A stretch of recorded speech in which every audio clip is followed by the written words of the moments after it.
Have you ever found yourself, well, kind of at a crossroads, A chapter in your life is just finished, but the next page is still completely blank.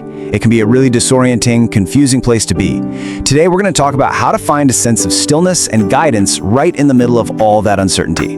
So let's just get right into it. When one door in your life closes and the next one hasn't quite opened yet, how do you actually listen for hope, in that hallway of waiting?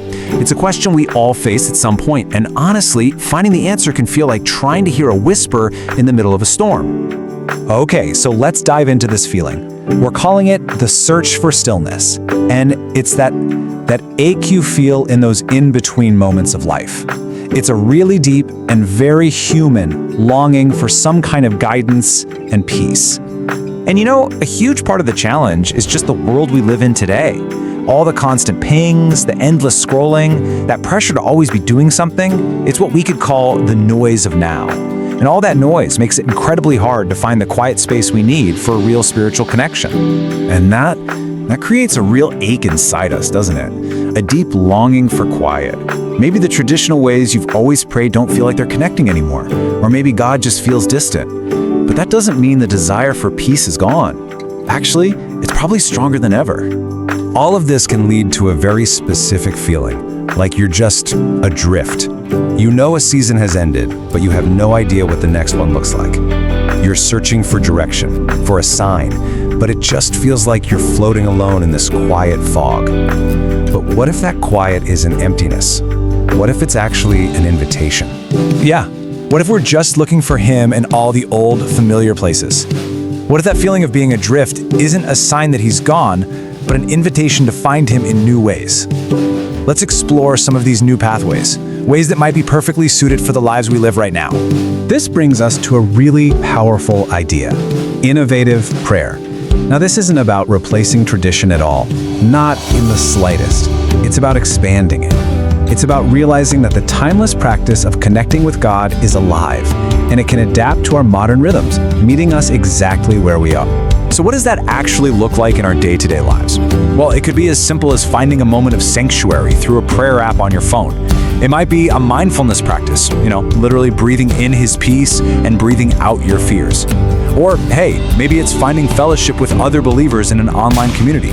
These are all real, beautiful ways to listen for that whisper of hope. And when you open yourself up to these new pathways, even just a little bit, something truly profound can happen. This is that moment, the moment the season begins to turn.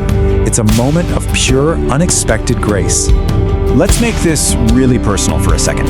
Imagine someone, maybe it's someone you know, maybe it's you, feeling completely lost, stuck in a spiritual winter that just feels like it's never, ever going to end. The silence feels deafening, and the path forward is just gone. And then this happened.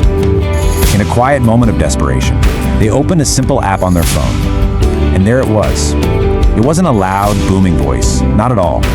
It was just a whisper of peace, a gentle, loving reminder that felt like it came from Jesus Himself, saying, "You are not alone. I'm walking with you into whatever comes next." That one single moment, it changed everything. Now, that story, it's not just about one person. It's really an invitation for all of us. It's this beautiful reminder that a new beginning, our own personal spring, is absolutely possible, and it might be a whole lot closer than we think. And what does it take to start?